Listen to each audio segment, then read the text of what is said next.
Welcome to Democracy-ish. I'm Danielle Moody. I'm Wajat Lee, and it's 12 o'clock, and we have no idea what new horrors will be unleashed within the next 3 minutes, Danielle, because in the last 7 minutes, you just added two more items. But mostly, I think, good items to our rundown. But the day is young, Danielle. The The day is day young. is young. The day is young, and the week has been fucking long. Oh, Uh, my God. but before we actually, I want to ask you this before we get into the throes of the show. What was your top moment of the week where you were just like, God damn? Was it the escalator? Was it the bag of cash? Was it the indictment? Like what at what point during this hell on earth week did you say to yourself, just God damn? It's daily because I thought the bag of cash was just beautiful, but then people forgot about it. And then his UN speech was just so pathetic. People forgot about it. And then him indicting Comey yesterday, and people are like, eh. And then of course the leftist 29-year-old white guy who was on 4chan who left the anti-ice bullet. Oh yeah, the ongoing Charlie Kirk fetishization and memorialization. And then I realized, oh yeah, it's only Wednesday. And, and then Comey was yesterday, and then now today. Oh yeah, the tariffs yesterday, the tariffs on all the furniture. I'm like, awesome, everything's gonna cost more. Oh yeah, but then he also bailed out Argentina. So bailing out Argentina, but more tariffs on furniture, which we'll talk about. Danielle, all of this could have been avoided. All of this could have been avoided. It could have been. It could have been. But thanks, Merrick Garland. Oh, I mean, who else are we blaming here? Merrick Garland, Joe Biden. I'm going to be very clear.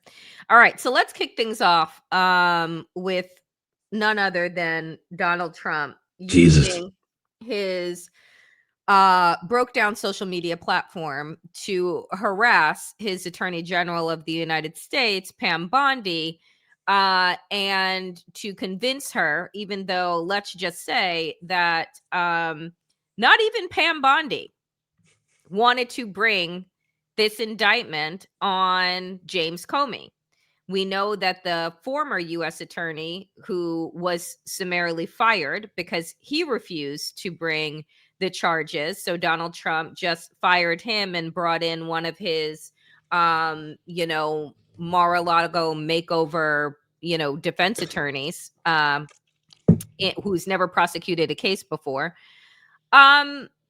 But it's just, I don't know, Waj. Like, this is Dan Bongino saying, oh, yeah. Oh, he came out of his shell. Oh, hi, Dan Bongino. Hi. Yeah. Nice seeing you. Accountability, promises matter. And then, here we have the indictment, which is just, bullshit. Oh, we lied. Oh, we did this. Oh, we did that. So before we play Comey's response, just, what is your response to all of this? Well, first of all, it is terrifying because you have the president of the United States using the Department of Justice and the Attorney General, which is supposed to be independent, as his personal Luca Brasi hitman, which is what we warned. Donald Trump openly said it. Kash Patel, the head of his FBI, who's a shit poster, who has no law enforcement background, literally goes on Steve Bannon's show and says, yeah, we have an enemies list, shares the enemies list. Voila, Donald Trump wins. He appoints who, Danielle? Kash Patel. What does Kash Patel do along with Pam Bondi? Goes after Donald Trump's enemies. How do we know they were going to do that? Because they said so. And Donald Trump, like the world's most helpful supervillain, but posts a message he was supposed to send to Pam Bondi, right? Let's go back to that real quick. He was not supposed to post this. He actually removed this. Go back to the first one. Yep. Bam, I've reviewed over 30 statements and posts. It's the same old story. Last time I'll talk, nothing's being done. And he literally gives you the names, Daniel. Mm-hmm. Comey, Schiff, Letitia. Furthermore, I just want to remind everyone, 5 weeks ago, he literally posted, I heard Jimmy Kimmel's next. What happens? Jimmy Kimmel. Afterwards, Daniel, what does he do? Fallon, Seth Meyers. after the whole week that Republicans tried their best to spin for their decaying dementia Donald and saying, no, it's because Jimmy Kimmel lied. Donald Trump comes out and says, no, ABC paid me. I want them to pay me again. I'm so upset. Blah, blah, blah. He admits it. He's telling you literally what he's going to do. So he telegraphs it. And voila, a couple of days later, we actually brought this up on, I think, the Wednesday's Democracy-ish. We're like, listen, folks, this is a big piece. Going back full circle, you asked me what was the biggest piece of news. I'm like, oh, maybe him accidentally sharing with the world his hit list with Pam Bondi. Lo and behold, Danielle, what a shock. Thursday night, the first person in that hit list, James Comey, gets indicted over a bullshit indictment. It's all bullshit, folks. Don't even waste your time. It's nonsense. It'll be thrown out.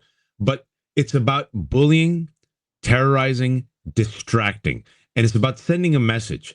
We went after Comey. We went after Kimmel. Who are you, Danielle? You better shut your mouth, bend the knee, and give me $16 million like ABC and CBS. And then for a month or two, I'll go away.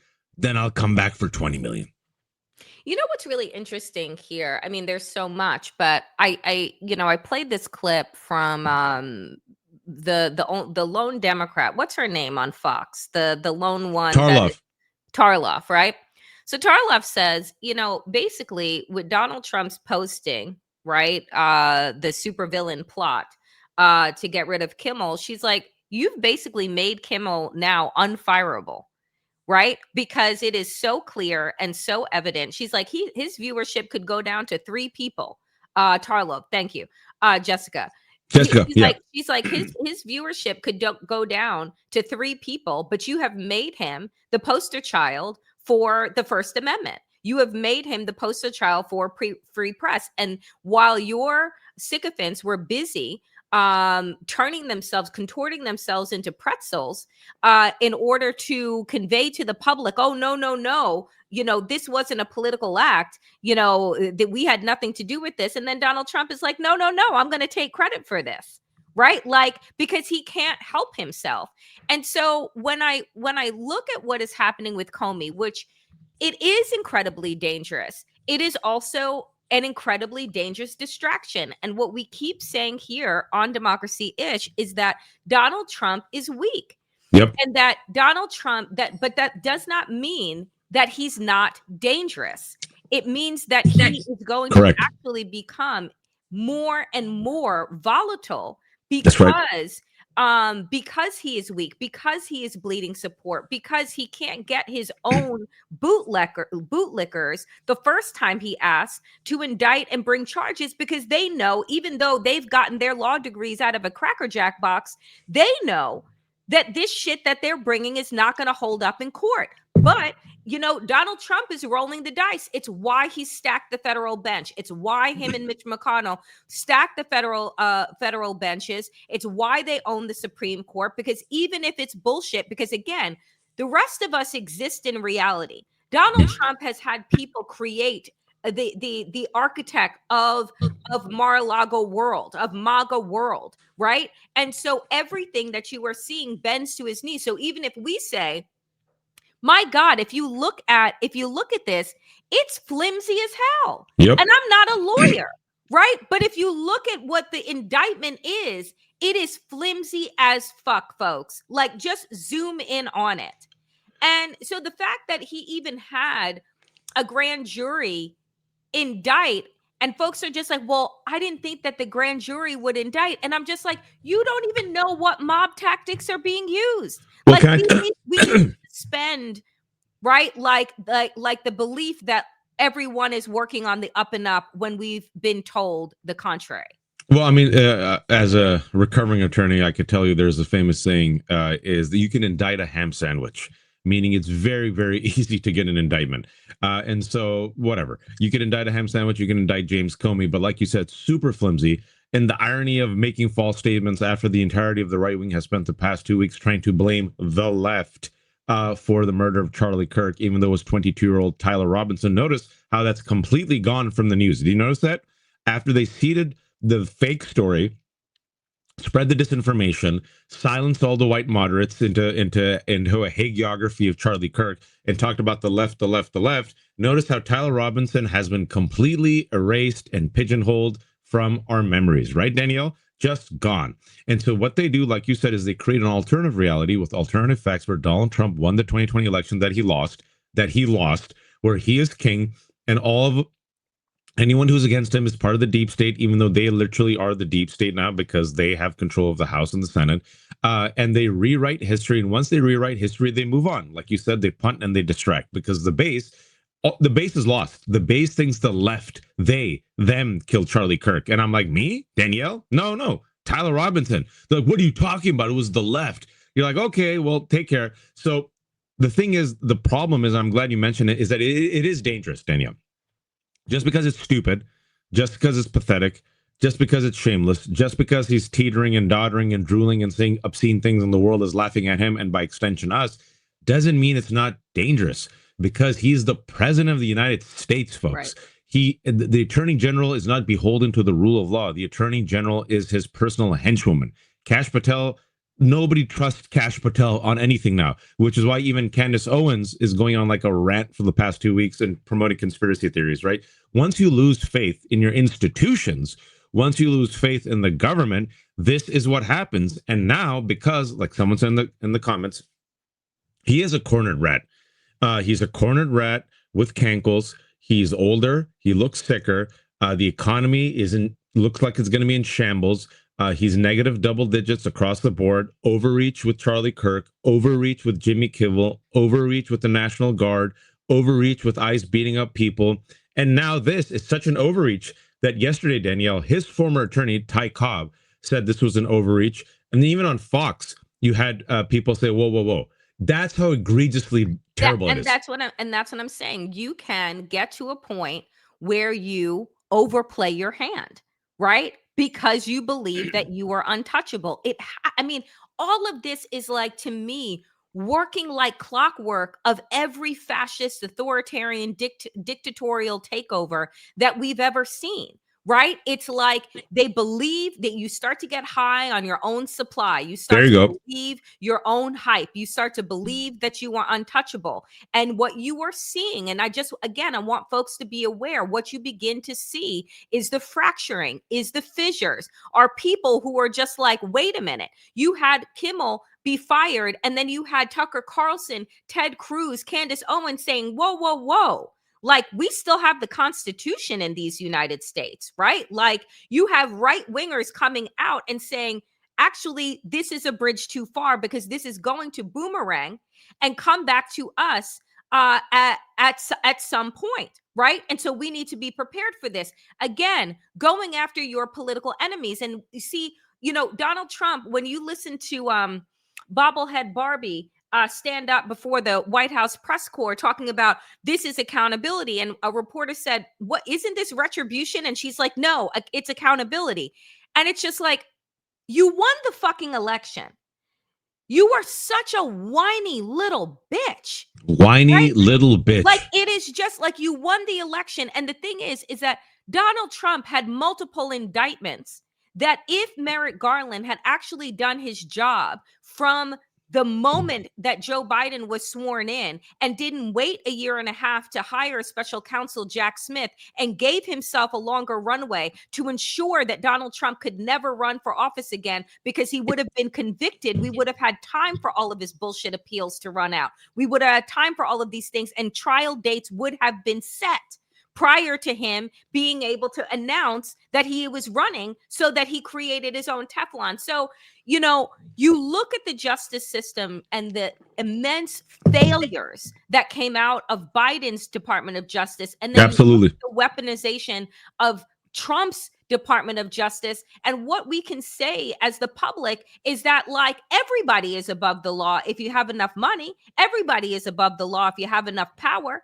And it doesn't matter who is actually in charge, because Merrick Garland politicized the Department of Justice in a different way, but it was still politicized, right? I think you made a really good point, and we'll talk about Comey and everything else, but let's just keep it real.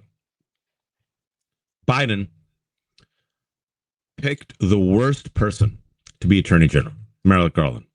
All of us said, you're the president. Just because you picked him doesn't mean he has to stay there. You could pick someone else. I'll give you an example. Donald Trump liberally fires people left and right. Who did Donald Trump fire because he didn't let go of the Russia thing? James Comey. Then he brings in Christopher Wray. Then he lets go of Christopher Wray. Donald Trump got the guy, now the gal, that he wants. All right. Now, you don't want to press your thumb on the scale that much, but at the same time, you're the president of the United States. You could say, I won, and you could say, I won on what? Accountability. People wanted accountability for the 4-year disaster of Donald Trump. He incited a violent insurrection. What did Democrats and so many white moderates do? Centrists. Listen, let's get along. The lost cause. Jefferson Davis, he was a nice guy. Let's erect a statue for Robert E. Lee. Let's be civil. Brings the worst guy, folks. We're going to tell you a story about Tom Homan. And for those who don't know about Tom Homan, when it came to Tom Homan's corruption charge that Danielle and I talked about, we'll go a little bit more into depth to it.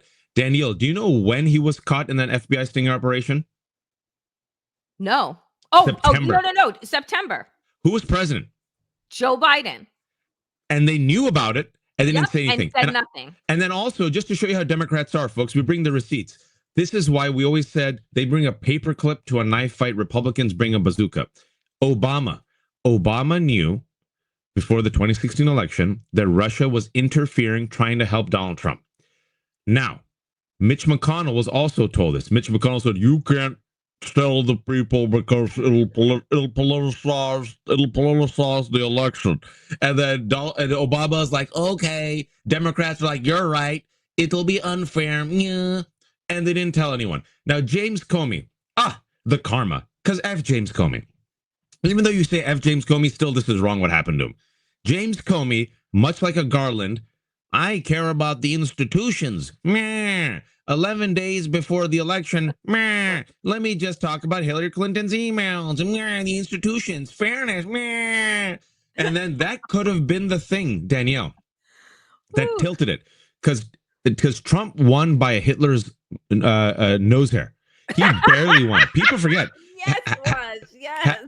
Had about 60,000 votes across those 3 states gone to Hillary, done. She's president. Right. And so the fact that Comey did that, thought he'd be safe as a white man, what happened? I mean, sorry, I have to bring some receipts. that was like won by Hitler's nose hairs has got to. I mean, you gotta pull that out again. That was brilliant. But here's all of those points. Those are all facts, like facts on facts on facts, because you recognize, and this is why I always think that it's important, and people get upset with us, right? Waj, people get upset with us when we bring receipts on Democrats and we say, we're not here. We didn't get here on our own. Nope. Right? Like we didn't get here just because of the Republican Party alone. We got here because of all of the things that had been going on from 2016 until now. Right? You're talking about 10 years of being complicit. You're talking about the ways in which Barack Obama could have elevated from the jump. But no, they're too concerned with preserving the institution than our actual fucking democracy. There you go. They're too concerned with preserving the institution and the perspective that all is well than actually alerting the public to the fact that, guess what? All is not well. You have foreign interference that is in bed with the Republican Party that has become rabid, that is devoid and detached of their morals and their values and their pledge to the Constitution of these United States. Here are the receipts that we have, and this is why you need to have eyes wide open.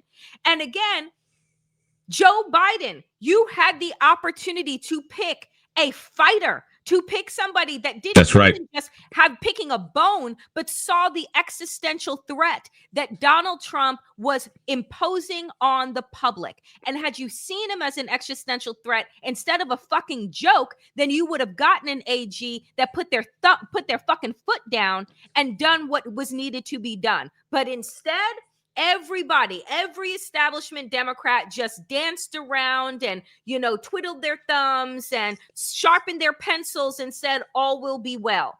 oh, Republicans, remember, their fever will break, Yep. right? Their fever will break. No, the fuck it did not. So I just want to play. I want to play this clip of James Comey, right? So he's indicted yesterday evening. He takes to social media to post his response. And again, I say there is nobody that I like. If I had to order things, like order people that I loathe, James Comey is top 5 on that list of people who are responsible for our democracy being in absolute shambles. He is responsible for that. That being said, he still didn't deserve to be indicted because Nope. there's just not enough evidence here. My family and I have known for years that there are costs to standing up to Donald Trump, but we couldn't imagine ourselves living any other way. We will not live on our knees, and you shouldn't either. Somebody that I love dearly recently said that fear is the tool of a tyrant, and she's right. But I'm not afraid, and I hope you're not either.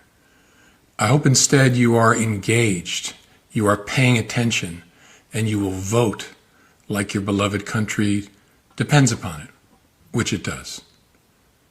My heart is broken for the Department of Justice, but I have great confidence in the federal judicial system, and I'm innocent. So let's have a trial and keep the faith. Okay. Before we move on, let's just spend a little bit of time on this. Because I think everything's connected, folks. And people think, oh, Danielle and Waj, angry black and brown. Always, what do they know? Yeah, yada, yada. Be civil. Last 2 weeks, be civil, be civil, be civil. It was all civility politics. That's what it was. White, moderate civility politics. Instead of confronting the institutional rot, instead of confronting the decadence, instead of confronting the corruption, instead of confronting the white supremacy, instead of confronting the greed, Danielle, what do? Punt. Punt, punt, punt. Let's all get along. Punt, punt, punt. Let's all be civil. Let's punt on immigration, punt on white supremacy. Oh, Donald Trump, the man who literally incited a violent insurrection and tried to overthrow our free and fair elections, never saw the inside of a courtroom for that crime. 4 years, Danielle. 4 years. What were you waiting for? Civility. And I want to go back. Jefferson Davis, Robert E. Lee, traitors to this country, slavers who seceded and then lost the war. What did this country do? No. Let's just all get along. No accountability. Let's build statues for them instead. It was the lost cause. They were misled. And I believe, Danielle, if we don't push, I really believe this, if we don't push the Democratic Party, and if they win, if we even have elections again, we're going to see a repeat.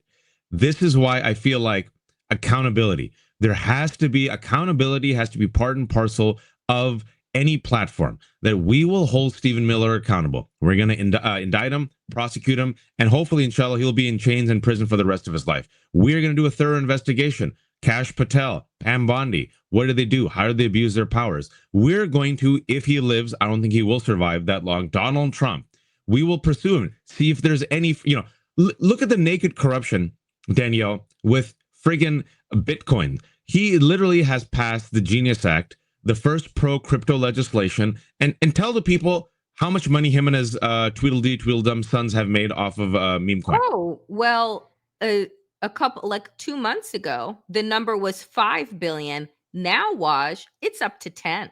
Well, I did not know that. I did not know that. And we sit there and we let them get away with it because, again, let's just be honest. Civility politics, institutions, too big to fail. It's all, my friend said this yesterday. It's not just money that rules the country. We're talking about Kimmel and what finally got people to do something about Kimmel. He says not money. It's rich white money. It's rich. When rich white money gets affected in this country, that's when you see movement, for better and for worse. But this is the reason why, though, just sticking on the money part for a minute, this is the reason why AOC, who wanted to introduce a no stock trading piece of legislation, this is why that shit won't go through. That's right. Right? Because Democrats and Republicans make money off of the intel that they have by being legislators that are passing laws that enrich themselves. Like, folks, you have to understand, like, the corruption is deep. That's right. Donald Trump is just naked about it. Right? He's just naked about it, and he doesn't feel the need to pretend in your face. He's saying, yeah, I'm a fucking thief. Tom Homan's like, yeah, I took a bag of money. What are you going to do about it? Right? Whereas Democrats are taking millions of dollars from APAC. They're taking millions of dollars from pharmaceutical companies. They're taking millions of dollars from the food industry to keep you sick. They're taking millions of dollars, right? And then they're doing the you scratch my back, I'll pass policy for you. That's what this has been. And until you actually get to the core and the root of the destruction of our faith in our representatives, because at the core of it is greed. At the core of it is greed and a grift, right? And when real people like the AOCs, like the Cori Bushes, like the Rashida Tlaibs, when they get into office, and people always like run for office, you realize just how deep the corruption is. That's right. That's right. And the whole system, I think is an important point. The system is corrupt. And now you're seeing a backlash to the system, a generational backlash to the system. And folks, we try to bring the receipts. We try to be fair. Of course, both sides aren't the same, but failures, man. Like Biden, before we move on and talk about literally the corruption in real time with Tom Homan, Biden, like, we were talking to a bunch of friends last night. What's going to be Biden's legacy? Genocide? Screwing over Kamala Harris? Helping Trump get elected again? That's going to be... I mean, it's like, honestly, when you break it down, one...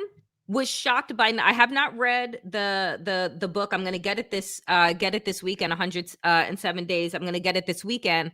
But the pieces that I have read through the Atlantic and New York Times and other places, like, it is what they did to Kamala Harris. If you are a Black woman and watching this, you are not shocked by what would happen to Kamala Harris in that administration. Because you, on some level, in some place and position in your work, have experienced the same sidelining, have experienced the same dimming of your light in order to make largely your white boss feel better and look better, right? We saw, I mean, let us be very clear that, like, if you are a Black woman in America, you knew what was happening. You were watching it happen. There was an opportunity to give Kamala Harris the spotlight, to have them work hand in hand the way that Biden and Obama did, right? And he refused, and his people refused. And so when he has the audacity to say, 107 days was enough time, bitch, get out of my face. Get out of my face. I refuse to engage in the civility politics to protect Joe Biden. Joe Biden, folks, the more you find out, and I'm glad she wrote that. Danielle, if you remember, on Democracy when we started, I think it was over 3 years ago, well, we kept asking, where's Kamala Harris? Yep. Like, where's Waldo? Yes. Remember that? We're like, yep. Where's Kamala Harris? Like, do we have a vice president? This is so weird. We kept bringing it up, and we're like, here's a young Black woman. You clearly are not going to run again because you promised you wouldn't run again. And they sabotaged her, and there were hit pieces against her, and they kept her hidden. And then other people are like, isn't this like, I think it was John, she quotes CNN's John, whatever his name is, I'm forgetting his name, John King. And she says, this is political malpractice that you have like a young Black woman and, you won with the help of Black folks, and Donald Trump and Republicans have repealed Roe v. Wade, and you're just keeping her sidelined. And then, folks, he said, I'm going to run again, even though he promised us he wouldn't. And then Kamala Harris, look, we criticized her for her mistakes, her campaign mistakes. I'm very open about it. But then you also, let's just be fair, and talking about, this old guard that has sabotaged us and would rather destroy the world than to give us a chance, right?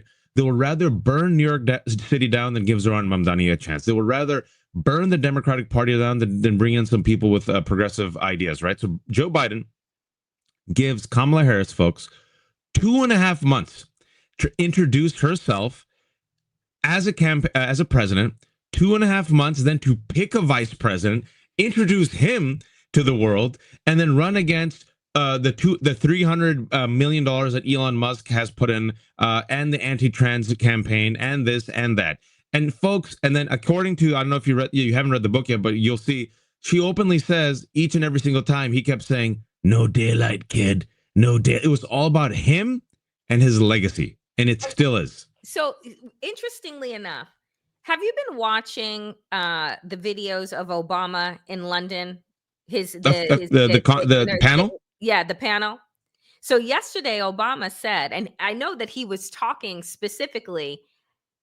Now, in hindsight, I thought he was talking specifically about Trump. But now, in hindsight, I actually also think that it was shade towards Joe Biden. He said 80% of the world's problems right now are because of old men who refuse to give up power because of their ego. He said white, right? No, he didn't say white. He should have, but he didn't. He said old men, right, who refuse to give up power because of their ego. Now, you could say he was specifically, because then he went on to talk about, they'll put their faces on mountains or on buildings, right? Wink, wink. He's talking about Trump. But if you really, right, I think that he was also talking about Joe Biden, because exactly what we're saying here, Joe Biden decided to run again because of his own ego, because he believed, much in the same way that Donald Trump said, "I alone can fix this." Joe Biden's attitude was, "I alone can beat him." And so the fact of the matter is, he was a failure, and history will remember Joe Biden as a fucking failure. And I don't care. I don't care about I don't care if people come for me. I really don't. Because the reality is, folks, when you take all of these things, not these siloed things, but you take all of these things and weave them together, the blanket that is suffocating America right now, Biden has his hands all the fuck over it. And one more, without Joe Biden, Netanyahu and Israel's war criminals could not have engaged in the genocide.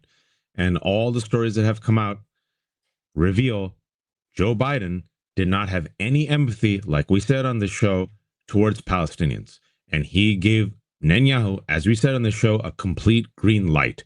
And him and Clinton and all the others, still to this day, they just don't see Palestinians as humans. He could have and should have stopped Netanyahu. I know people don't like this.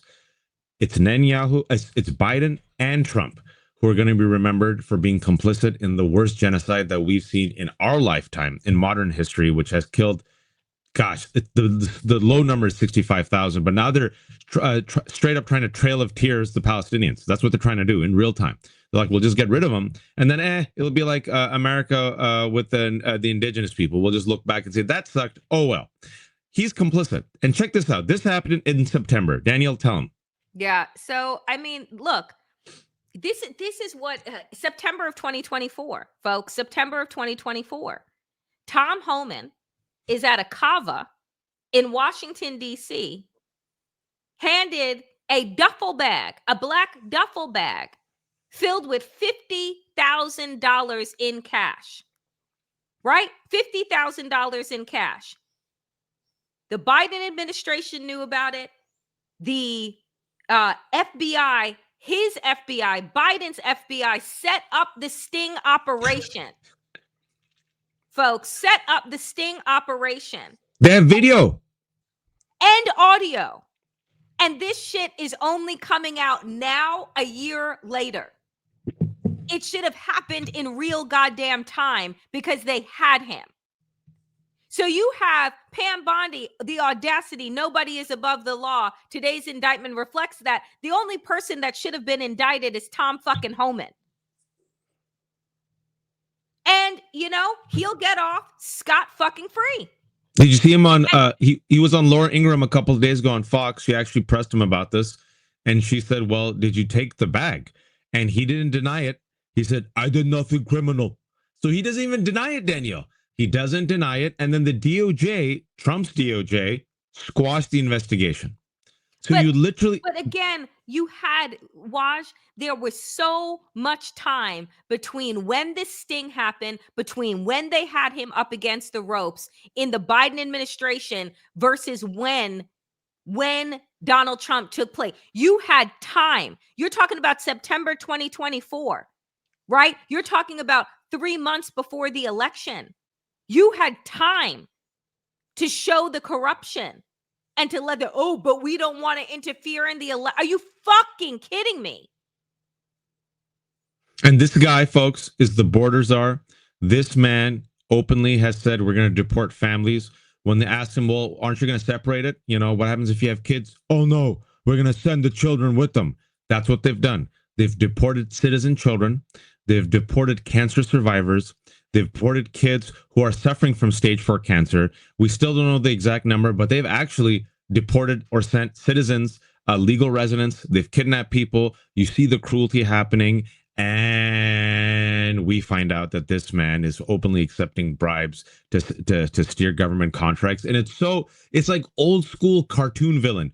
Give me a Keva bag full of $50,000. Like, okay. And he took it. And then he didn't, I want to repeat this. He didn't deny. He goes, I did not do criminal. So he knows because he got a debt to rights. It's normal to walk out of Kava with $50,000 in cash. You didn't go to the bank, my man. Right? Like this wasn't a transaction at the bank. The only time that you're putting money in a duffel bag is if you onto some criminal shit. Like, let's be real. No accountability. And when you have no accountability, I think we gave this analogy during the first Trump term, right? We said the following. If the Hamburglar literally in his costume in broad daylight in front of a bunch of cops goes to McDonald's, steals a bunch of hamburgers, waves at the camera, gives a high five to all the cops, gets in his car, and no one stops him. What is he going to do the next day, Daniel? He's going to come right back and steal the hamburgers. That's what's happening. Just the open corruption, the lack of accountability, the lack of any spine, the lack of a fight, the lack of calling it out, right? The lack of leadership. Look, folks, today I'll give credit. Jamie Raskin, I think it was today or yesterday, Jamie Raskin was asked on CNN about the Comey indictment, and he begins with talking about Tom Homan and the Epstein files, and then the CNN anchor, whose name I'm forgetting, she goes, "I asked you about James Comey, and yet you responded with Epstein and Homan. Why?" And he said, "Just to show you how corrupt they are and the cover up." This should have been the talking point since Monday, Daniel. I mean, look. I hate to say it, folks, like. We are so wildly fucked right now where things are, but it's important for us to understand how we got here so that if we, right, are alive when this regime falls, that we ensure that the people that then come up are actually going to be fighters that hold who's ever. I don't care if they're 102 by the time that if you're alive, you going to jail. That's right. Right? Like if you're like, I'm not going to give you a pass. Nor like when Donald Trump passes, am I going to be like, oh, he was such a funny fellow. Right? That's what they're going to say. He was an unorthodox man who tapped into the growing frustration of the majority with America's institution. At times, he was politically incorrect. Some accuse him of racism, but mostly people said he spoke from the heart and from the gut. I guarantee you that'll be his obituary. I guarantee you they're going to whitewash him. And the reason why we're saying this, folks, is because, just recently in the past 2 weeks with Charlie Kirk's death, you've seen so many. The white moderates have come out in the Ezra Kleins. Punt, not now. Don't politicize it. Don't talk about it. Civil. Punt on immigration. Don't play his own words, because playing his own words in memoriam is apparently disrespectful. That was the 4 versus 1 Pierce Morgan panel with me. That was my crime, right? And so what has happened as a result of us punting this again and again and again, Danielle, the problem keeps coming back. And bigger. And bigger the next time. And what's the problem? The two sins of America, racism and greed, the white supremacy and the corruption. You keep Too big to fail. Let's bail out the banks. Yep. Oh, let's reward the same institutions that have destroyed us. Oh, let's just, do minor cosmetic reforms, but not really. Oh, let's forgive these racists. Let's not call it racist. That's divisive. Let's call it economic anxiety. Oh, let's do hagiographies of the Confederate traitors. Oh, let's do a hagiography of the people who drained swimming pools instead of having black and brown kids and white kids swim together. Oh, let's do hagiography of Donald Trump. Let's do hagiography of Charlie Kirk. Punt it. Danielle, literally yesterday someone said, Waj, let's just come together right now. Let's not, why are you going against some of these white moderates right now? Come on. The big picture is just taking Trump out. I heard that in 2016 and 2020, Danielle. The year is 2025. And I said, no. I said, we tackle it all at the same time. And we tackle it all at the same time. We're trying to save you from yourself, because you punt this monster comes back more ferocious, more powerful, more strategic. Yep. And with a bigger team, right? Because that is again, and we'll move on after this, but this is how we got Project 2025. That's right. Right? They had no plan the first time around. It was just a clown car, right? It was a clown car cabinet revolving door at this White House. They didn't know what the hell that they were doing. And in the time that Project 2025 was built, Merrick Garland and Joe Biden had the opportunity to dismantle the whole criminal operation under Donald Trump, but they refused. And so then what did we get? A 900-page manifesto that at this point that I'm speaking, 8 months in, is 50% completed. That's right. Well, speaking about the hypocrisy, show them. Oh, exquisite. Exquisite. This is the guy, Ryan Walters. Oklahoma is dead last, folks, when it comes to education. Dead last. It's the ass crack of American education. And Superintendent Ryan Walters is the same guy. If you all remember, if it looks familiar, last year he says, I'm going to put a Bible in every public school. That guy.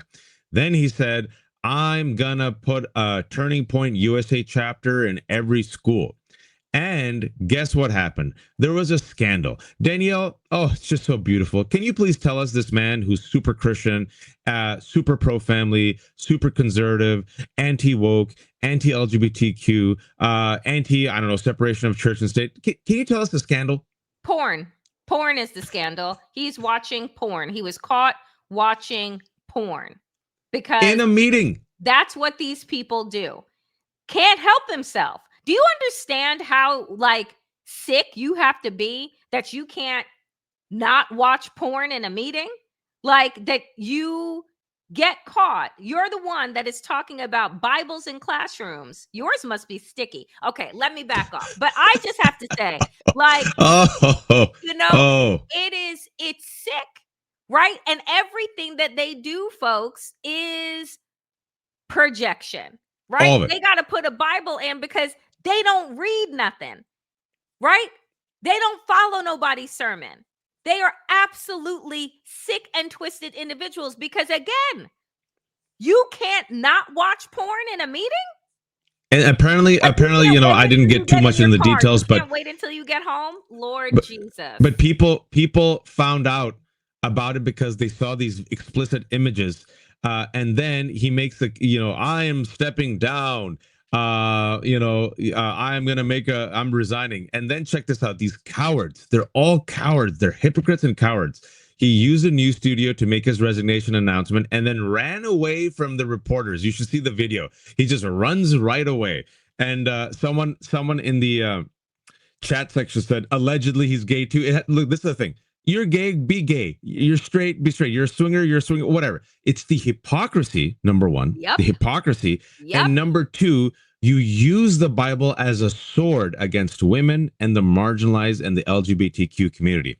And folks, last week in Arizona, during the Charlie Kirk Memorial, Grindr, which is an app predominantly used by... Heat map, my friend. Tell him, Danielle. Tell him. Folks, Grindr nearly fucking broke down at Charlie Kirk's memorial. The heat index on Arizona might as well have been a second sun. Do you understand what I'm saying? Grindr is an app that is It was like the used sun. It was flaming. primarily by gay men to have sex, to find sex. And the app damn near combusted in Arizona for Charlie Kirk's funeral. Can you tell him the last time in 2024 when it did the same? Oh, what was it? The RNC convention. And can I say this, Danielle? Because I didn't know this tea. I allegedly. So Brendan Carr, FCC chair, last week, if you all recall, went on Benny Johnson's podcast to straight up extort and threaten ABC. He went on Benny Johnson's podcast. I'll connect the dots real quick. Right after that, Nexstar realized, they're threatening us. Then removed Jimmy Kimmel, right? And then ABC said, they freaked out. Benny Johnson was at BuzzFeed. He failed. He was fired for plagiarism.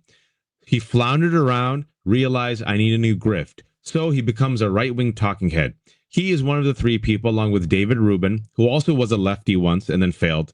And then also Tim Pool, who accidentally didn't know, inadvertently took money from Tenet. Tenet was a media company that was set up as a front for Russian money and anti-American pro-Russian talking points. So these people parroted literally anti-American pro-Russian talking points and got paid handsomely. They went into MAGA, right? So now Benny Johnson has repurposed himself, if you guys have been paying attention, trying to be the heir apparent to Charlie Kirk, has refashioned himself, Danielle, as like a super Christian and like with his white wife and his 4 kids. And, he's all and again, who did Brendan Carr use? Benny Johnson, right? I didn't know this.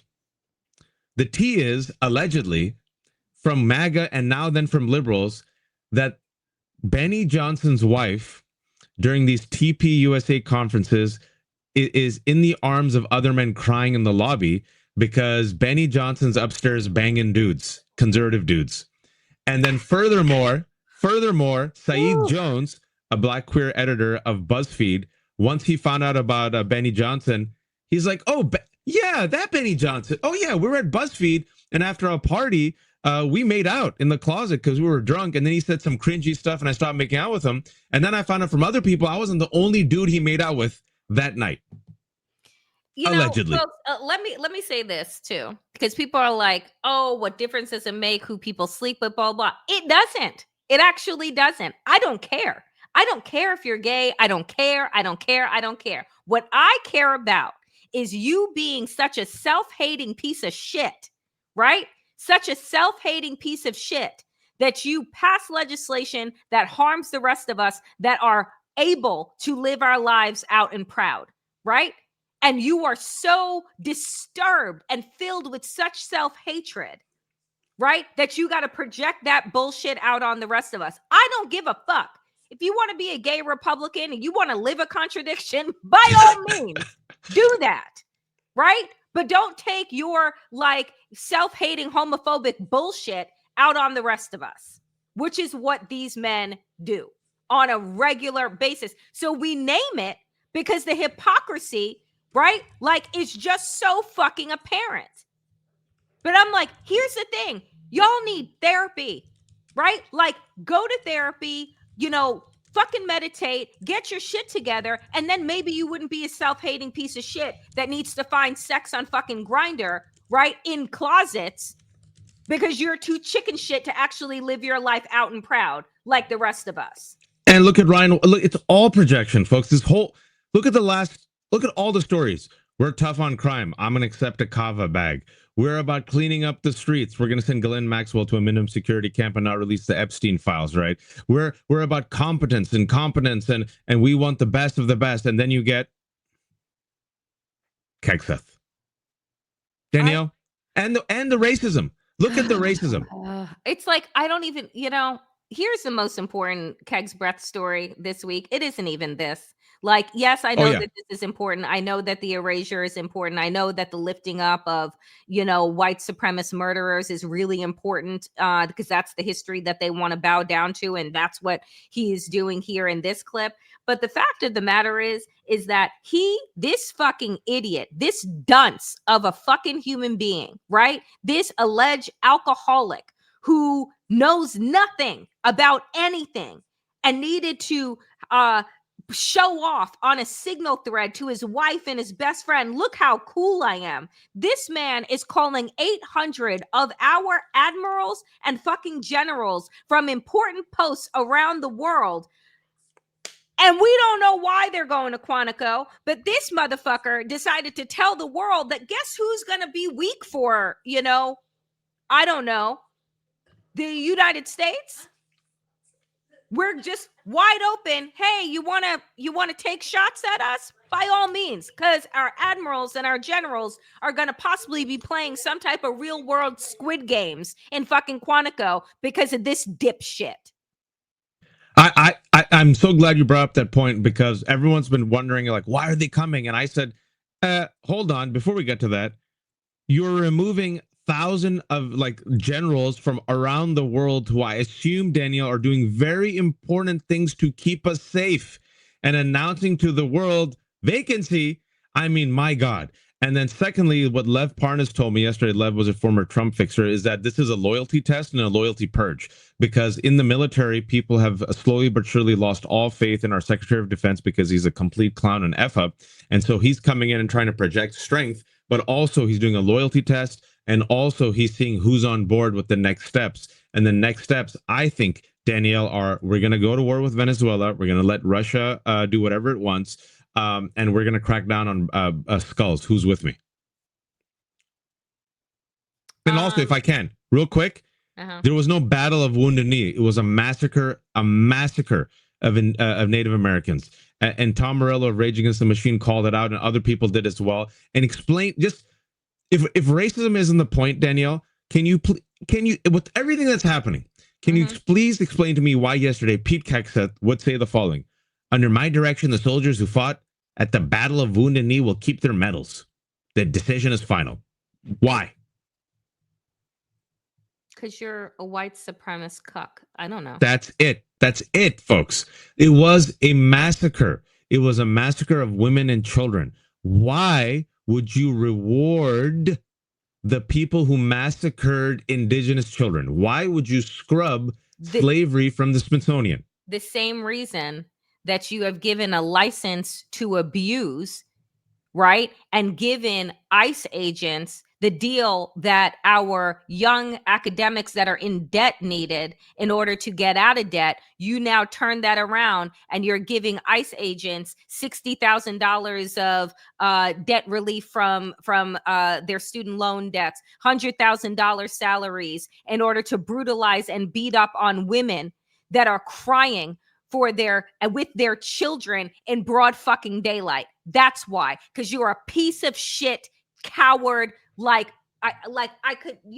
could just, the names could come and spew out of my mouth. Flow like water. Flow like water.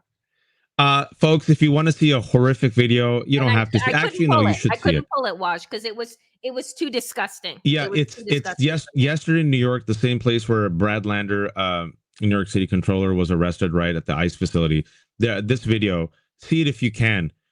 There was a woman, not buffed, not tall, not armed, crying for her husband. There was an ICE agent. She was just pleading to him, didn't get in his face, didn't yell, shout, just crying. All the cameras are there. You saw it. With complete impunity and with confidence, grabbed her, threw her on the floor. Yep. Assault and battery.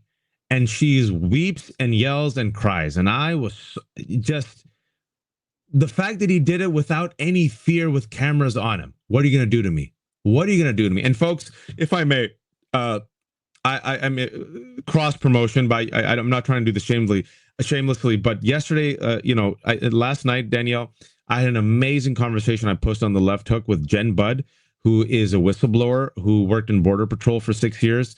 And she takes the DeLorean 30 years and exposes ICE. Just see that if you can. I'm telling you, it is an eye opener. She said they're functioning exactly as they were always intended to function. She says it's racist, a culture of racism, culture of corruption, rape, sexual assault. Yep. They bring the worst of the worst. This is who they are. Yeah. Folks, I'm gonna watch, if you allow me, I'm gonna skip through go ahead. I don't actually think But what I do want to get to is the UN. I want to get to what happened at the UN today, but more importantly, a lot of courage was shown this week by world leaders at the UN, speaking up against authoritarianism, speaking up against Donald Trump. And of course, you're not going to see their speeches that they gave, but I truly Google UN speeches against authoritarianism and Trump, and you will see some incredible speeches. But today, Netanyahu, who, by the way, took a circuitous route to get to the United Nations, to get to the United States for the United Nations Assembly. Why? Because he can't travel through Europe, because basically all of Europe is like, you are in our airspace, you touch foot here, we're going to throw your ass in jail. Yep. And so Netanyahu arrives and he's giving his speech today, and dozens upon dozens of leaders walked out. I mean, not just a few. Out. It was, check out the video, folks, a mass stream. We would have had the video, but right before we went live, this happened. I mean, it's beautiful. And he looks a little shook and pissed. It wasn't just a few. It was it was like the assembly hall was mostly empty. It was exquisite. And this is what you do. These old men who are destroying the world, Putin, Trump, Erdogan, Netanyahu, Orban, the rich billionaires, the world is turning against them. The world is turning against them. And I just want to say, representatives, right, from dozens of countries walked out of the hall just before Netanyahu began his speech. So they waited. They waited for him to get up there. They waited for him to stand there, and then they walked out. And it was exquisite, because this is what resistance looks like. We say this all the time. Resistance takes all forms, right? And showing your disdain to the world for this man. And this is what Netanyahu has done to Israel, right? This is what he has done. He has turned this country into a pariah. Yep. Right? And this is what his legacy will be. But before we get out of here today, also right before we came on, because I think that it's really important, particularly in this time, Waj, for us to lift up resistors, for us to lift up people who gave their lives to liberation and liberation causes. And today, folks, Assata Shakur, 78.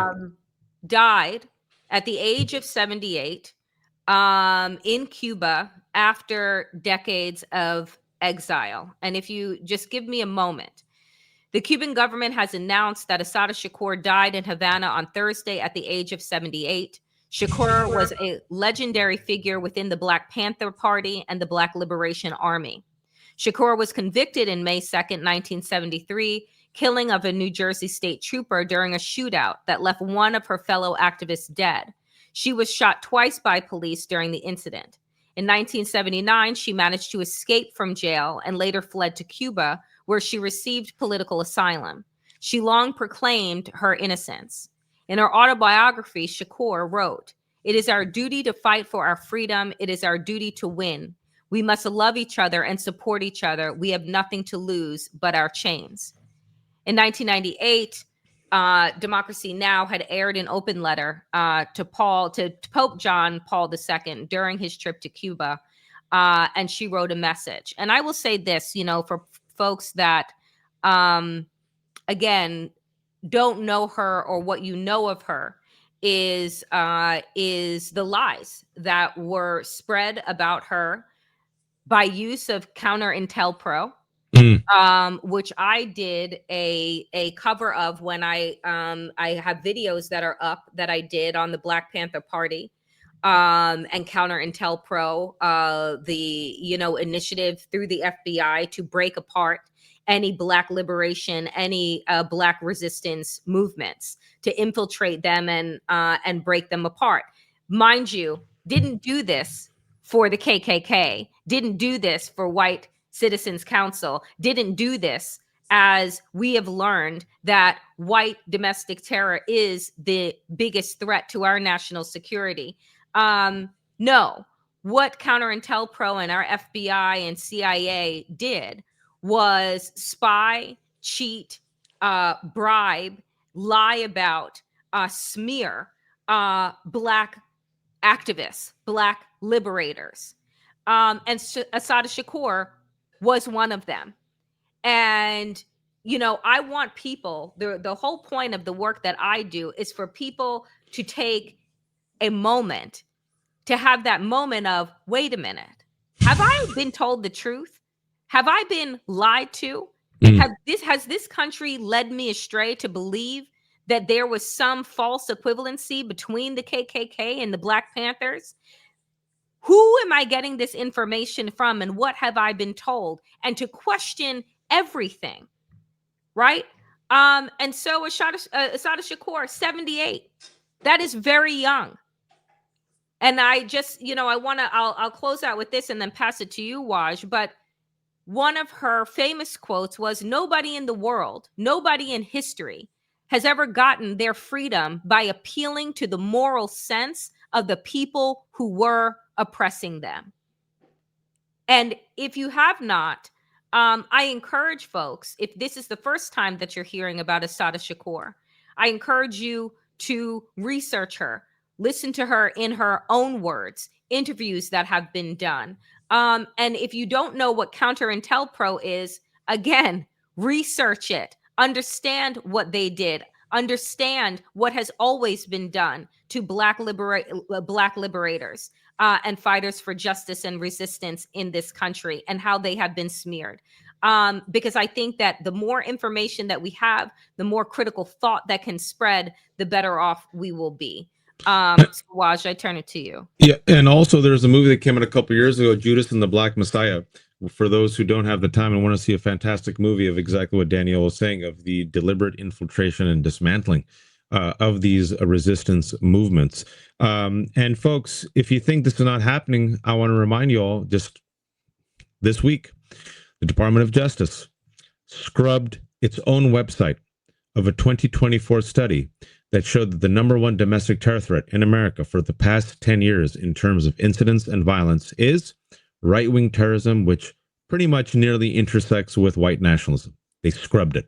They completely scrubbed the history of Vance Bolter, the man who shot and killed Melissa Hortman, a white Trumper, radicalized by online conspiracies. Tyler Robinson, white man, who allegedly killed Charlie Kirk, gone.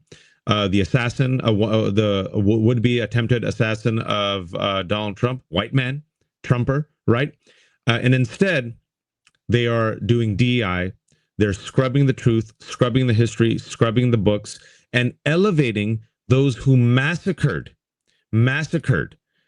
individuals, Black people, whether we're Confederate traitors or the soldiers at Wounded Knee who committed the massacre. It's happening in front of you in real time as we speak. What more do you need to see? And so I will end it on, and I've done this twice before.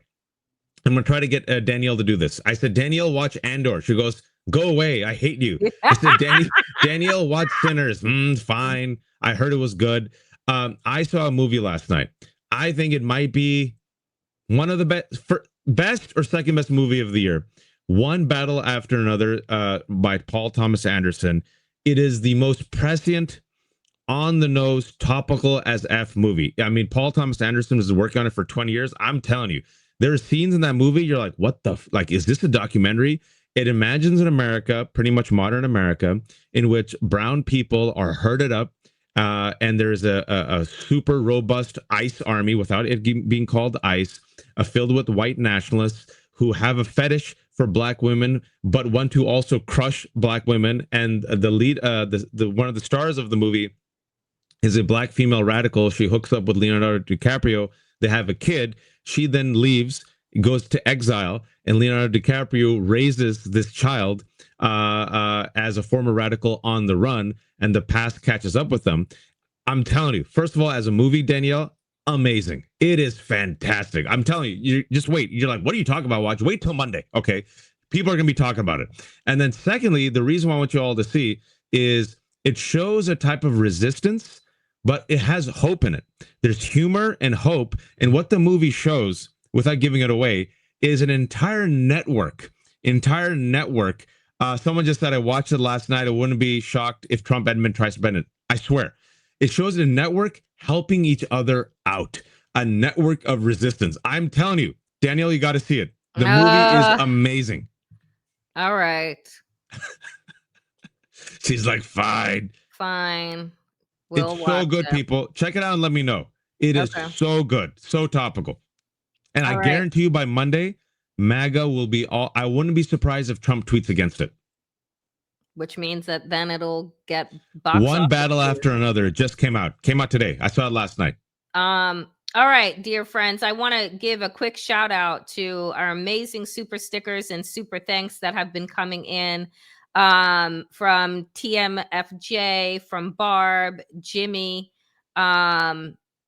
Design Chick, Traveling Chica, Lisa, Dre Kinney, Claire again, PJ coming in big as always. Appreciate you. Robert, Spring, thank you so very much. Incredible.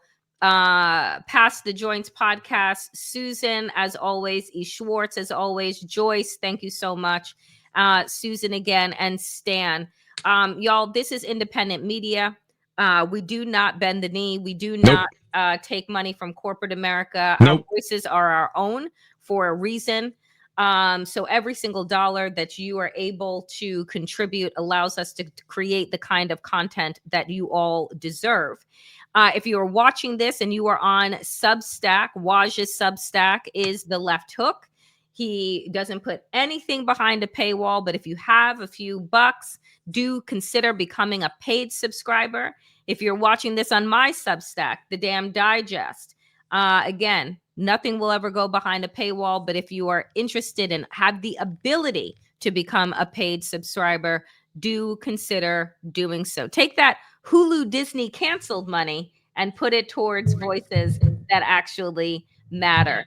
Folks, we appreciate you so very much. We will be back on Monday, 12 p.m. Eastern, right here. Waj, what else do you have coming up for the weekend? Because God knows you don't take a break. I should be resting, but I have John Fugelsang on right now in 1 minute, and John Fugelsang has written said hi. Yeah, he has written a fantastic bestseller, Separation of Church and Hate, and he was on Daily Show 2 days ago.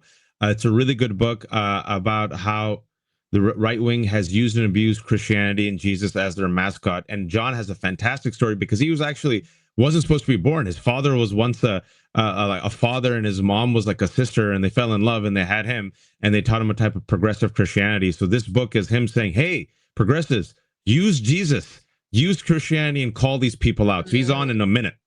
All right. Tell him I said hello. Congratulations on his book. Folks, go and check that out now. And remember to like, comment, and share. Feed the algorithm so that we continue to grow. I've hit 32,000, and I want to thank every single one of you for your subscriptions, for your shares, for your voices. Appreciate you. We will see you back here Monday, 12 p.m. Eastern. Go over to The Left Hook right now. Be well.